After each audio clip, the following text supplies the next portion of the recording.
ഇതാണ് കിണറിന്റെ സ്ഥാനം. സ്ഥാനമുറച്ചപ്പോ പെലുവാപക്ഷി ചിലച്ച് സ്ഥാനം ശരി തന്നെയെന്ന് അറിയിച്ചു. പരദേവതയോടും കുലദൈവങ്ങളോടും പാതാള ദേവതകളോടും അനുമതി വാങ്ങി സ്വപ്നഭൂമിയിലെ കിണറ് ഞാനിവിടെ കുഴിക്കുക. വേണ്ട, ഈ സ്ഥാനത്ത് കിണർ കുഴിക്കണ്ട. വേറൊരിടം കണ്ടുപിടിക്കണം. എന്തേ? കാര്യമുണ്ട്. അത് തന്നെ, പൗർണമി കഴിയും മുമ്പേ ഇനിയൊരു സ്ഥാനം നിർണയിക്കണം. എനിക്ക് പറ്റില്ല. ഈ വേദപുസ്തകത്തെയും അച്ഛന്റെ പണിയായുധങ്ങളെയും അമ്മ തന്ന പൂജാവസ്തുക്കളെയും ധിക്കരിക്കാൻ എനിക്ക് പറ്റില്ല. പെലുവാപക്ഷിയുടെ രൂപത്തിൽ നല്ല വൃത്താന്തം അറിയിച്ച പ്രകൃതേശ്വരുടെ ആശീർവാദം അവഗണിക്കാനും എനിക്ക് പറ്റില്ല.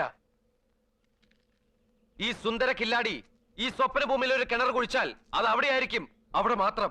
ആരെന്തൊക്കെ പറഞ്ഞാലും അതിലൊരു മാറ്റമില്ല. കൃത്യം അതേ സ്ഥാനത്ത് തന്നെ മുമ്പൊരു കിണർ കുഴിച്ചതാ. 60 വർഷങ്ങൾക്ക് മുമ്പ് സർക്കാരിന്റെ ആജ്ഞയും കോടതിയുടെ ഉത്തരവുമായി വന്ന ഒരു തഹസിൽദാര് കുഴിക്കല്ലേ കുഴിക്കല്ലേ എന്ന് അന്നിവിടെ ഉള്ളവർ കരഞ്ഞു പറഞ്ഞതാ. കേട്ടില്ല. അന്ന് ഇതുപോലെ സ്ഥാനം നിശ്ചയിച്ചത് കല്ലുശ്ശേരിക്കാരൊരു മേസ്ത്രിയായിരുന്നു. തുടക്കം മുതലേ ദുശകുനങ്ങൾ. 45 കോല് കുഴിച്ചു ചെന്നപ്പോ മണ്ണിടിഞ്ഞു, ഭൂമി ഇളകി, പിന്നെ അതൊരു ഭൂമികുലുക്കമായി മാറി.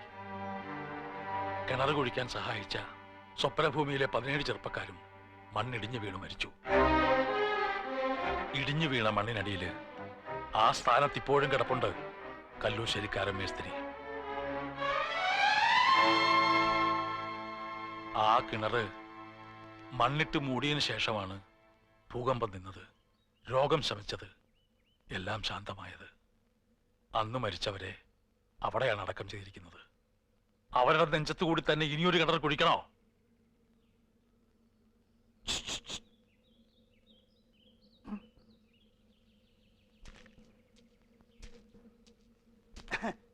ഈ നാശം പിടിച്ച സ്ഥലത്ത് നിന്ന് രക്ഷപ്പെടാൻ ഇതേ ഒരൊറ്റ മാർഗമുള്ളൂ. ഇവിടെ തന്നെ കുഴിക്കുന്ന കടുംപിടുത്തം പിടിച്ചോ, എന്നാ നമുക്ക് രക്ഷപ്പെടാം.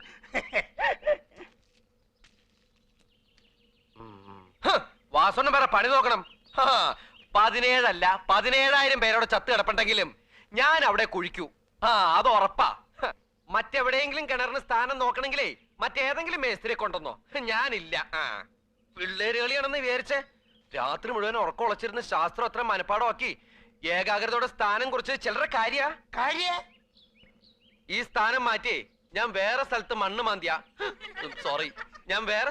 മാന്തിയാലേ പൂർവികളുടെ ആത്മാക്കൾ പോലും എന്നോട് പൊറുക്കില്ല. വലിച്ച വേഗം പറയണം.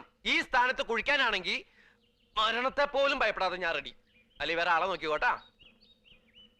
ഒരു കാരണവശാലും യുവമാരെ ഇവിടുന്ന് വിടരുത്. സ്ട്രോങ് ആയിട്ട് നിന്നോ. ഈ കാര്യം പറഞ്ഞിട്ട് അഡ്വാൻസ് തിരിച്ചു കൊടുക്കാതിരിക്കുക. വേഗം തീരുമാനം പറ. ഞാനിവിടെ കുഴിക്കണോ അതോ ഇവിടുന്ന് പോണോന്ന്? സുന്ദരകില്ലാടി ഇവിടുന്ന് തിരികെ പോയാൽ പിന്നെ ഒരിക്കലും നമുക്കിവിടെ ഒരു കിണറുണ്ടാവില്ല. അതുകൊണ്ട് ശകുനം നോക്കി അതനുസരിച്ചുള്ള തീരുമാനമെടുക്കാം. വെള്ളച്ചാമി, ശകുനം എന്താണെന്ന് നോക്ക്. കുടുങ്ങിയോ? എവിടെ കുടുങ്ങാൻ? ഇവന്മാരൊക്കെ പേടിച്ചു തൂരുകളല്ലേ. നമ്മൾ രക്ഷപ്പെട്ടെന്നേ. നാദവഴിയേ ചൊല്ല്. എന്തുവാ വാസുണ്ണ ഇതൊക്കെ? ഭ്രാന്ത് പിന്നെന്ത്? ആണസുരം, പെണ്ണ് ദേവം. നാദവഴിയാണ് ചൊല്ല്. ആദ്യം കേൾക്കുന്ന ശബ്ദം നാദം ഏത് വഴിക്കാണെന്ന് നോക്കുക. ആ ദിക്കിൽ നിന്ന് വരുന്നതാണ് ശകുനം. ആൺവർഗത്തിൽപ്പെട്ടതാണ് വരുന്നതെങ്കിൽ അസുരം. കിണറവിടെ കുഴിക്കേണ്ട, സുന്ദരകില്ലാടിക്ക് പോകാം. ഇനി പെൺവർഗത്തിൽപ്പെട്ടതാണ് വരുന്നതെങ്കിൽ പെണ്ണ് ദേവം. സുന്ദരകില്ലാടിയുടെ വാദമാണ് ശരി. കിണർ അവിടെ തന്നെ കുഴിക്കാം, തടസ്സമില്ല. മൗനം, മൗനമായി നിൽക്കുക. ഇനി വരുന്ന ശബ്ദം ഏത് വഴിക്കാണെന്ന് ശ്രദ്ധിക്കണം.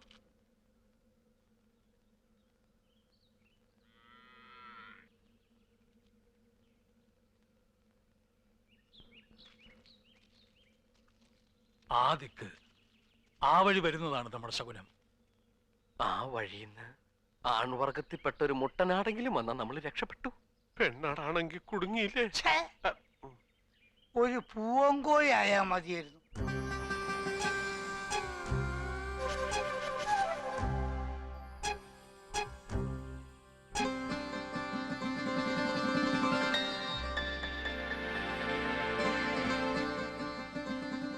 ഉറപ്പിച്ച സ്ഥാനത്ത് തന്നെ കിണർ കുത്താനാ നിമിത്തം പറയുന്നത്. ആരാടാ പ്രദീപി അവള്? അവൾക്ക് വരാൻ കണ്ട നേരമേ മാറി.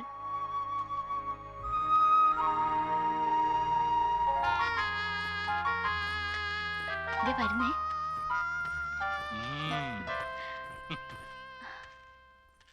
ഇത് ദേവയാനി, ദേവൂന്ന് വിളിക്കും.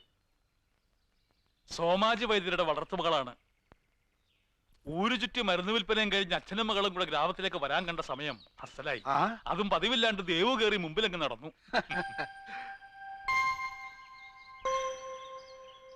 ഇനിയിപ്പോ കില്ലാടി ഗണിച്ച സ്ഥലത്ത് തന്നെ കിണർ പണി തുടങ്ങാം.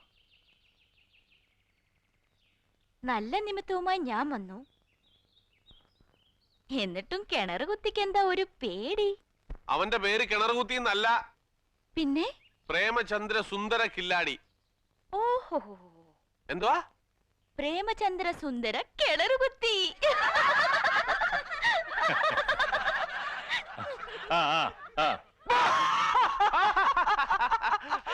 ആനയുടെ തമാശ കേട്ടോ, ദേവി ആനയുടെ തമാശ കേട്ടോ. ഈ തമാശക്ക് പകരം ഈ കിണർ കുത്തി കുത്തി കുത്തി ആദ്യത്തെ കുടം വെള്ളം എടുക്കുമ്പോ ഈ തമാശ ഇവിടെ തലയിലേക്ക് വെച്ച് തരാം. അതും വെച്ചോണ്ട് ഇവിടെ കിടന്ന് ഇങ്ങനെ തമാശ തമ്പുരാട്ട് കിടന്ന് ആടണം. ഒരു ദേവയാന.